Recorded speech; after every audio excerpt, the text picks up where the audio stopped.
Bonjour, nous allons voir ici comment créer un horaire en ligne qui correspond aussi à créer des ordres d'épreuves qui vont être utilisés lorsque vous faites la gestion des résultats à partir de site AVS Sport. Donc, on va prendre l'exemple ici du championnat provincial québécois.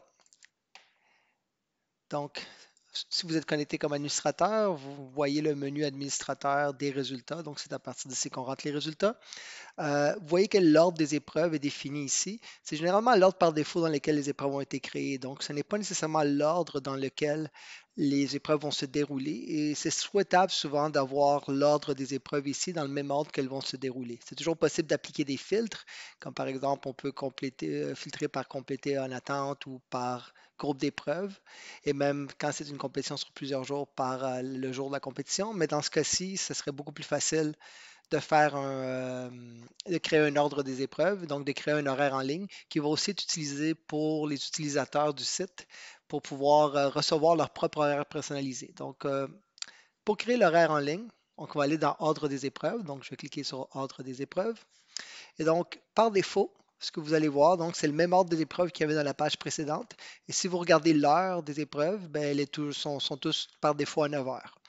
OK? Étant donné que la compétition se déroule sur 2 jours, on peut choisir les jours d'une épreuve et on peut cliquer sur l'heure pour entrer une heure de compétition. La façon la plus facile de commencer, c'est généralement de cliquer un affichage d'épreuves par type. En faisant ça, ce que vous allez faire, c'est que vous allez regrouper toutes les épreuves d'une même distance ensemble, ce qui va vous permettre de les déplacer d'un coup sans avoir à les déplacer une après l'autre par catégorie. Donc, si je clique sur type, voici l'affichage que j'obtiens. Donc, je vois toutes les distances différentes qui vont se courir. OK? Et je peux définir un ordre pour ces distances-là. Pour définir un ordre, ce que je dois faire, c'est que je dois faire du drag and drop d'une ligne vers une autre ligne. Quand ça arrive, il y a une permutation des épreuves qui se produit. Donc, disons, si je prends le 300 mètres ici et je le déplace par-dessus le 800 mètres marche, vous allez voir que le 300 mètres et le 800 mètres marche vont changer de position. Donc, vous voyez. OK? Donc, disons que l'ordre de mes épreuves, je le définis comme ça. Donc, je vais aller un peu aléatoirement. Je vais changer un peu quelques ordres d'épreuves. Donc, voilà, comme ça. OK, donc, je ne fais que déplacer aléatoirement un peu l'ordre des épreuves. Et disons qu'ici, bon, à partir de cette épreuve-là, disons qu'à partir de cette épreuve-là, l'épreuve se déroule le 3. Donc, je peux changer tout ça. OK, donc, je peux les mettre tout au 3. Donc, je commence par définir l'ordre des épreuves dans lesquelles elles vont se dérouler. Donc, je commence par la journée du 2 et ensuite, je vais par la journée du 3. Une fois que l'ordre des épreuves est correct, je peux aussi rentrer l'heure de la première épreuve qui va se dérouler. Donc, disons 9 heures pour le 300 mètres. Ici, je peux venir et faire 9h20, 9h40, 9h45, 6h30. Petite erreur. Donc, il y a une validation qui se fait souvent de votre entrée. Donc, je vais continuer comme ça.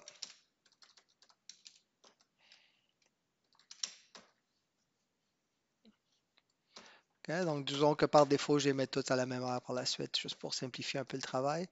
On va dire, disons qu'à partir du 3 ici, je vais les mettre à 9 heures. 30 encore. OK. Donc, à ce point-ci, j'ai défini l'ordre de mes épreuves et toutes les ordres de départ pour chacune des épreuves différentes que j'ai. OK. Donc, si je clique ensuite sur épreuve ici, donc, vous voyez que la liste que j'avais précédemment maintenant a été réarrangée en fonction de l'ordre que j'ai défini et des heures de la première épreuve. Là, disons maintenant ici que le 300 mètres est à 9 heures chez les cadets de filles, donc ça c'était la première épreuve que j'avais, mais disons que je veux mettre les cadets garçons à 9h15. Donc, je peux changer les heures pour chacune des épreuves, pour chacune des catégories qui m'intéressent. Donc, vous voyez ici, le 60 mètres, je l'avais mis à 9h40. Je peux venir ici, le mettre à 9h50 pour la deuxième épreuve. 9h, mettons 41, 42, 43, 44, et ainsi de suite. Je peux procéder pour chacune des épreuves. Disons qu'à un moment donné, je me rends compte qu'il y a un ordre d'épreuves que je l'ai mis à la mauvaise place. Disons que cette épreuve-là devait être à 8h30 à la place. Hein? Donc, disons que je mets ça à 8h30.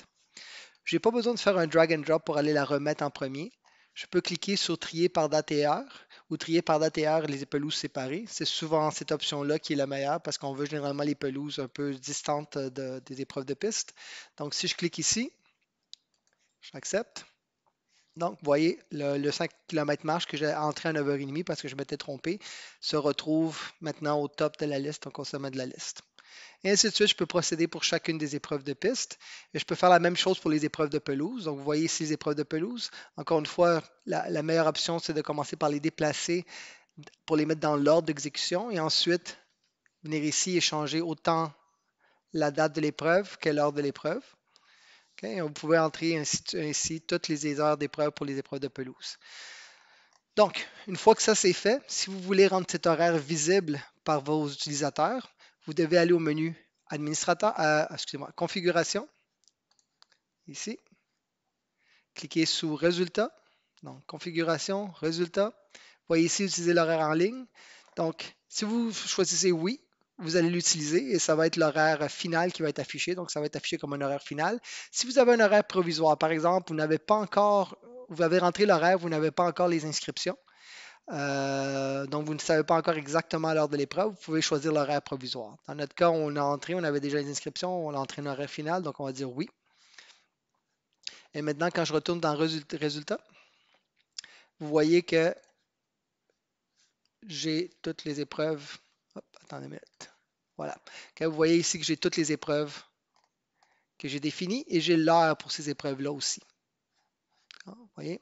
Donc, l'heure et de l'ordre laquelle j'ai défini. Vous vous rappelez que j'avais mis le 5 km marche au début. Donc, voilà, elle est au début. Et à la fin, j'ai toutes mes épreuves de pelouse que je n'ai pas encore changées, mais que je pourrais changer. Donc, un utilisateur qui se connecte pour voir les résultats verra aussi l'heure des épreuves. Aussi, un utilisateur qui voudrait ajouter des inscriptions verrait aussi l'heure de l'épreuve qu'il ajoute. Donc, maintenant ici, par exemple, bon, ici, il faut que je crée les athlètes. Donc, je vais créer les athlètes. Je vais ajouter tous les athlètes du Saint-Laurent Select. Voilà. Donc, si je viens ici pour ajouter un athlète, je n'ai qu'à choisir un athlète qui serait éligible à cette compétition-là. Donc, vous voyez qu'à côté de l'heure, de la côté des épreuves, il y a l'heure et la journée de l'épreuve. Ce qui est très pratique pour un entraîneur qui veut s'assurer, par exemple, que son athlète n'a pas deux épreuves en même temps, par exemple. Okay? Ou, ouais, c'est ça. Donc, deux épreuves en même temps, il veut s'assurer de pouvoir distribuer les épreuves. Donc, en entrant votre horaire préalablement, qui serait probablement un horaire provisoire, étant donné que les inscriptions ne sont pas encore rentrées, bien, à ce moment-là, ce sera beaucoup plus facile pour eux de choisir les épreuves pour leur athlète. Okay?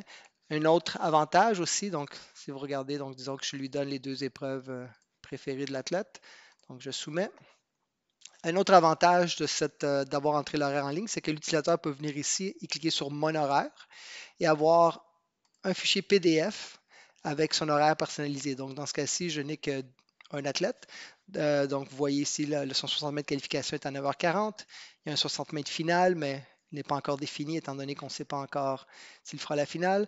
Et un 200 mètres junior homme, donc le dimanche à 9h30.